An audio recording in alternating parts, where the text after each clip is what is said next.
who am I defining sovereignty for, right? Because it's a jargon word that means lots of things to lots of different people. To some people, it's about resilience. To some people, it's about control. To some people, it's about partnerships. To some people, it's about the residency of your data. But for me, I think that the definition is much more dependent on the challenges you're trying to solve. That was a clip from our guest, Sana Khareghani from Carbon3.ai, who recently joined me for a conversation about data sovereignty and AI. It's an interesting question that Sana raises, though, right? We use all of these terms all the time, but they absolutely do have multiple meanings. Yeah, they absolutely do. But I'm hoping when we hear that clip again later in the show, the context it gives to the discussion will be really useful. In which case, why don't we get rolling? Yeah, let's do it, Sam. I'm Michael Bird. I'm Sam Jarrell, and welcome to Technology Now from HPE.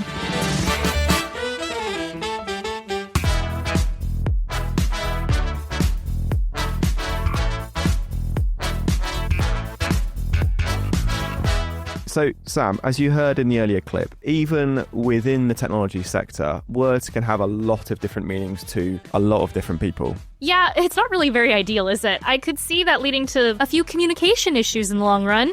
Yeah, absolutely. And when it comes to regulation, knowing what things like, say, data sovereignty mean to a regulator compared to what you might assume it means to someone else can be the difference between smooth sailing as a company or being fined millions of dollars. And this is particularly important when you're working across multiple countries, like we do here at HPE, because you need to make sure you are compliant with every country you work in. So, to dig even deeper into the question of what sovereignty is, as well as some other terms which are somewhat loosely defined, I spoke with Sana Khareghani. Now, Sana is the former head of the UK Government Office for Artificial Intelligence, and she's now the Chief Strategy Officer at Carbon3.ai. And we'll find a bit more about them later on in the show.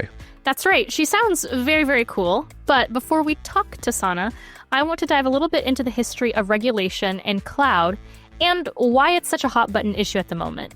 So it's time for Technology Then. So back in the day, you knew where your data was stored, right? It would be in a server room, probably in a basement, maybe of your office building. You knew where your data was, you knew how it was protected, and you knew the rules and regulations which had to be applied to it. But then came cloud computing, and things began to change pretty rapidly. While cloud computing has only been in the public eye for a relatively short amount of time, the building blocks have been around since the advent of modern computing, stretching all the way back to researchers in Massachusetts in the early 60s who created the first computer which could be used by multiple people simultaneously. By the turn of the millennium, cloud computing had evolved and started to catch on with public and private clouds popping up during the 2000s. But here's where problems start to arise. Michael, you live in the United Kingdom. I do. So let's say you're using a cloud provided by a company here in the United States where I am. Where is your data being stored? Well, I suppose it depends who the company is. It depends, I guess, how big they are. I mean, do they have servers here in the UK? There's a bit of a it depends sort of answer to that question. Yeah, the it depends. That's kind of the problem, right? Your data could be created in the UK, but be transmitted and processed and stored in multiple other countries, the US or wherever else, all which have their own rules and regulations. So how do you get around this issue? I mean, I suppose you either just store it all yourself on premise, or maybe there's some sort of worldwide regulation or something. I don't know. It's a tricky one, isn't it? Yeah. Well, in the case of the European Union, you passed one of the toughest data privacy laws in the world. You're probably familiar with it. I know that I am. The General Data Protection Regulation, more commonly known today as GDPR. These rules have to be followed by any company which has data related to people within the EU, no matter where the company itself is based. And as of this year, one major cloud provider has created a data boundary around the EU and the European Free Trade Association. This boundary would keep everything internal, from the files themselves and business information to even the metadata associated with the company's actions. This boundary allows organizations within it to know exactly where their data is stored and the regulations surrounding it. Which is quite fascinating, I think. And it's quite an interesting idea, isn't it? Because I think like data always feels like it's quite a fluid thing. You sort of never really know where it resides. Anyway, the regulatory side of cloud is genuinely fascinating. So to find out more, I spoke with Sana Khareghani, the Chief Strategy Officer at Carbon3.ai. And she started off by telling me who Carbon3 are and, maybe importantly, what they do. Carbon3, we own, we develop, and we operate renewable powered AI infrastructure across the UK. By converting legacy industrial and energy sites into modern data center facilities, so rather than greenfield, we're taking old industrial sites, and we call that brownfield, and we combine that with renewable power to deliver resilient, scalable compute capacity for our clients, which sit across healthcare, research, finance, banking, enterprise, the public sector. We're bringing something totally new to the market. We own our own land and our power, and we are fully under UK jurisdiction. We're building better British infrastructure that is affordable, renewable, and resilient from the ground up and by design. When you say renewable and you say you sort of own the infrastructure, what does that mean? So do you own the energy generation? That's it. We do. It's energy generation that is additional to grid power. We have an energy waste company that is creating energy from landfills that we then capture the gases and translate them into electrical energy that we can either sell to the grid or to use to power our own data centers. And Sana, I want to talk sovereignty, if I may. So can we just start by maybe just doing a quick definition? Like, what does sovereignty mean in today's context? Because sovereignty, as it relates to AI, as it relates to storage, as it relates to cloud, is something that is basically now always being talked about. Yeah, I would actually ask you the question of to whom? Who am I defining sovereignty for, right? Because it's a jargon word that means lots of things to lots of different people. To some people, it's about resilience. To some people, it's about control. To some people, it's about partnerships. To some people, it's about the residency of your data. But for me, I think that the definition is much more dependent on the challenges you're trying to solve. So if you are working for government and you are talking about health data of your society, you might consider sovereignty as control over your data. So where is that data housed? How is it used? Where does it go? Who has access to it? What sort of security sits around it? All of those things might become very, very relevant. Now, if you are trying to break down cardboard boxes and you have data about what a box looks like and how to identify whether or not a box is recyclable or not, you might not care whether that data is sitting on premise in your country with all of the controls that you would on your health data. The situation and the application that you're talking about, the customer, the sector, all of these things make a difference in the definition of sovereignty. Now, even when you're breaking down cardboard boxes, that might be an application, a software that you've created that you have IP over. And so you have sovereign control, you have control over that. This is why I'm saying that the definition changes completely depending on context. How does the UK differ to other countries and other jurisdictions as it relates to sovereignty? And maybe to focus in on data, I think with the rise of cloud, that was certainly a conversation, which was, where does my data reside? Yes. And certainly there were certain regulations at that point. Is it just sort of a rehash of that conversation? Yeah, it's such a good question. And it's a really good way of thinking about kind of the evolution of some of these technologies and how far we've come. Because a number of years ago, when the government was creating government digital service, we didn't call it data sovereignty at the time, but that's basically what it was. Government had very strict rules about where government specific data sat, and it had to stay onshore. We didn't want government data to go offshore and go all the way to Seattle, Washington, and sit over there. Now, the conversation is very different. Now, when we're talking about sovereignty, we are going much deeper than where our data sits, and we're asking ourselves whether even having the data on UK soil, is that enough? That's the evolution of becoming smarter customers of these technologies. And that's exactly what we want, right? We want to be getting into that level of thinking. We want to be thinking about what we actually need to provide the best services. From a government perspective, we need to be thinking, how do we provide the best service to our citizens? How do we as an elected government service our electorate? And so as we become better consumers of these technologies, whether we are government or enterprise or whatever, we will have more of a handle on what types of solutions there are and define the solution that we actually want. And what Carbon3 is doing is putting that provision out, saying you don't have to make these kinds of compromises. You can choose to do things differently. You can choose to have compute that is being delivered under UK jurisdiction. Is what Carbon3 AI are doing, is it unique? Are there other organizations doing the exact same thing? What we are doing, which is unique, is that we're not foregoing parts of the chain of responsibility in order to deliver an outcome that we want. We care about the sustainability perspective. We absolutely want to be able to provide services to our clients that provide the resilience and the jurisdiction that we're looking for, but also in a way that are sustainable using renewable energy at costs that are not crazy. So they are competitive costing structures.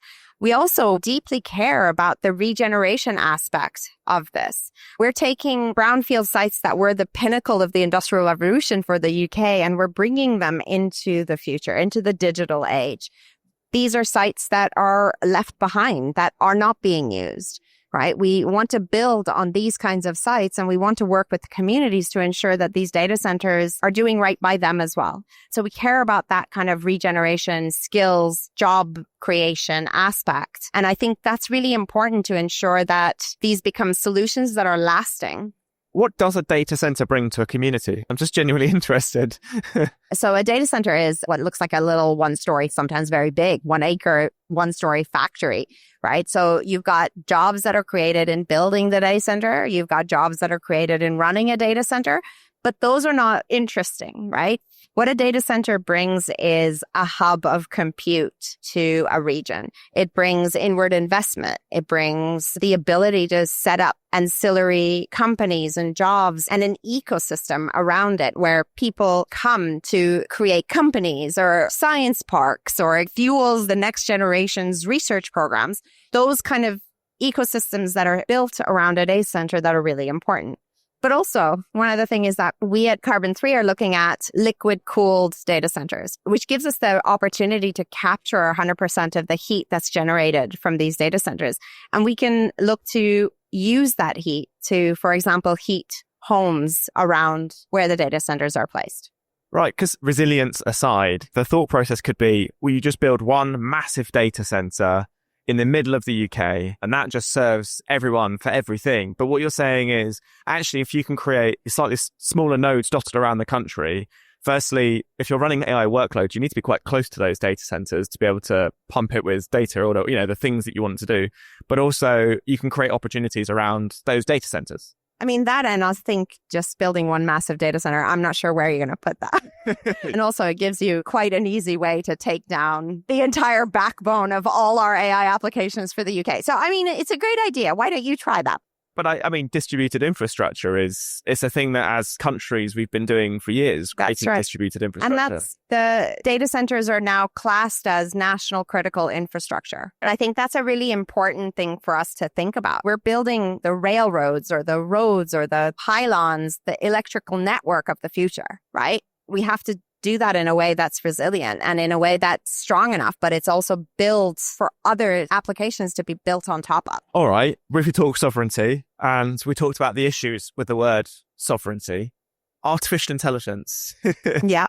Do we see an issue with the term artificial intelligence too? Yeah, I mean, I do. I think it's a massively overloaded and overused term that just causes confusion. If you talk to scientists, they'll tell you that we basically call artificial intelligence everything we haven't figured out yet. And once we figure something out, it then just gets its application name, right? And I often try and just get people to talk about what is it that we're thinking about. Because I think people talk about the goal of AI, but it sometimes feels like there isn't really a goal. This big AI boom, what is the end goal at the moment? I mean, I think it's an incredibly interesting question, right? And again, it depends on who we're talking about, right? Because there is now work around AI for science, right? And there's definitely a boom around that, lots of money going into that. And science, for example, lends itself incredibly well to artificial intelligence because it's got lots of rules, and AI loves rules, right? We also have this current view that the more data and the more compute we throw at learning algorithms or large language models, then the smarter the intelligence becomes. But there's a real question around whether that's true. And to your point, what is it that we're striving to get to? If we're not thinking about sustainability as we go towards this goal, who's going to be there to enjoy it? It sort of feels like maybe we're striving towards a goal that we don't quite understand. I guess someone must understand it if they're getting there. But it does feel a little bit like we are racing towards something undefined. And my wish is that we address challenges that we know about and we drive towards solving those challenges. And we've got some big ones, right? There's sustainable development goals. We still have hunger and water doesn't get everywhere it needs to, but a package that gets delivered within 24 hours. So I do question whether we are driving towards answers that actually help humans. Very good point. I think I probably agree with you on that. How should our organizations be adapting to a world where at least the terminology sovereignty is becoming increasingly important and it's becoming increasingly something that our organizations are sort of having to think about? My advice is for any organization, whether they are in the public sector, in the private sector, or across the board, is to think about the challenges that they're facing. What are the challenges that you're trying to address with the technology that you have in your gift to use? It's like, why don't we just kind of step back for a minute and say, what is our challenge, right? Do we actually need AI? Do we need technology to solve it? What kind of technology do we need, right? And is that technology AI? But I think it needs to start there. We have to say, where is our data coming from? What does our data look like? What's the level of importance of this data? It's really, really tough. And I think it's a tough question. What I'm saying, and I'm not trying to trivialize the steps that organizations have to go through. But I also think that organizations don't give themselves enough credit. They look outward and assume they have to do certain things and move really fast. And I think if they take a step and remember that they're the owners of the challenge and they're the experts in their field, that they can address this in a much more pragmatic way. I remember somebody once telling me, as it relates to AI, sometimes AI is a solution looking for a problem. If as an organization, you just say, we want to do an AI, it's like, yeah, but what for? There's lots of different ways that people are using AI. And for me, it goes through phases. You can think about tech companies that started in one space. For example, they started selling books and they moved into delivering fresh food and produce. As an online grocer, we wouldn't have assumed that a book retailer would be one of our competitors. But that's the world we live in. That's the world that these technologies unlock, and we need to be on a journey to get there.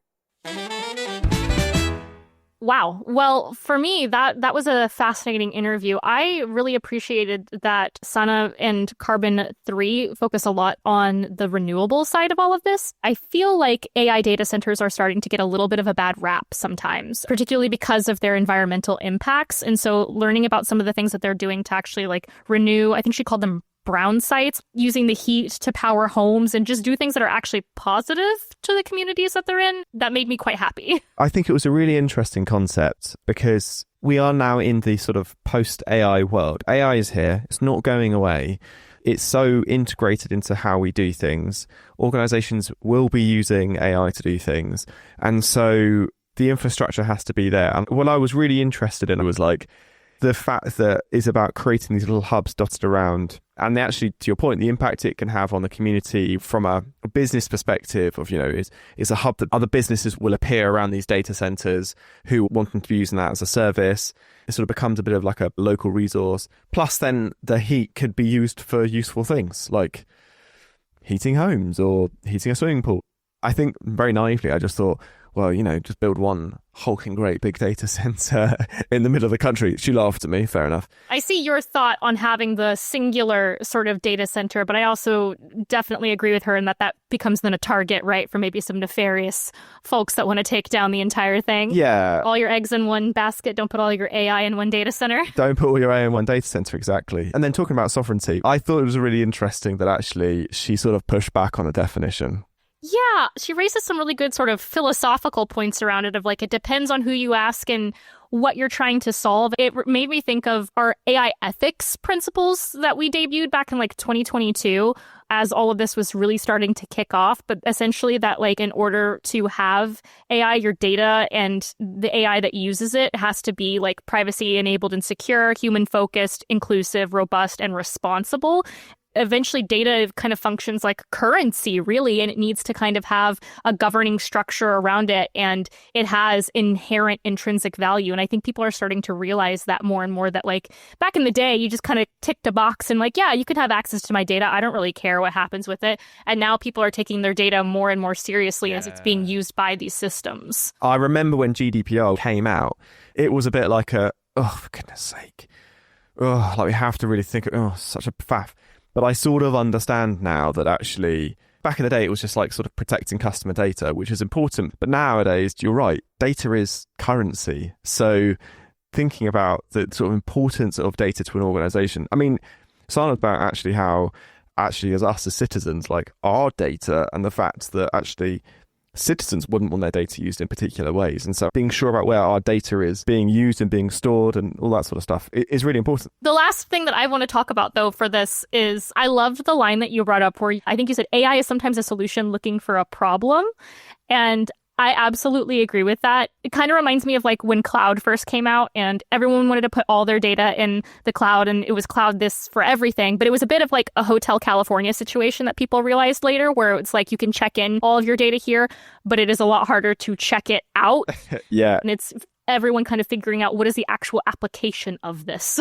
I thought Sana was just such a brilliant person to interview. She was so knowledgeable. And we talked about it briefly in the interview, but I really wanted to dig down a bit into what governments are currently thinking about when it comes to the ongoing AI boom. And I suppose, like, what else are they having to consider when making decisions about AI? I think governments right now are thinking about how they deliver better products and services to their citizens. They're also thinking about how they can make themselves more productive in the way that they run as a government. And so you have to think about your entire end-to-end landscape, and you have to think about the technology that you provide in a way that matches the challenge you're trying to solve. And some parts of that portfolio need critical, resilient, secure offerings that are very much under the jurisdiction and control of the government, and other parts don't. And every government, not just the UK, will want to have the opportunity to choose partners and options across that entire landscape. And what Carbon 3 is doing is providing options within that for the UK government and across the sectors that the UK has. Okay, well, that brings us to the end of Technology Now for this week. Thank you to our guest, Sana Khareghani. And of course, to our listeners, thank you so much for joining us. If you've enjoyed this episode, please do let us know. Rate and review us wherever you listen to episodes. And if you want to get in contact with us, send us an email to technologynow@hpe.com. Subject line, Michael? National Critical Infrastructure. And don't forget to subscribe so you can listen first every week. Technology Now is hosted by Sam, Jarrell, and myself, Michael Bird. And this episode was produced by Harry Lampert and Izzy Clark, with production support from Alicia Kempson-Taylor, Becky Bird, Christopher Allen, Alyssa Mitri, and Renee Edwards. Our social editorial team is Rebecca Wissinger, Judy Ann Goldman, Jacqueline Green, and our social media designers are Alejandra Garcia and Ambar Maldonado. Technology Now is a Fresh Air production for Hewlett Packard Enterprise. We'll see you at the same time, the same place next week. Sam? Bye, y'all!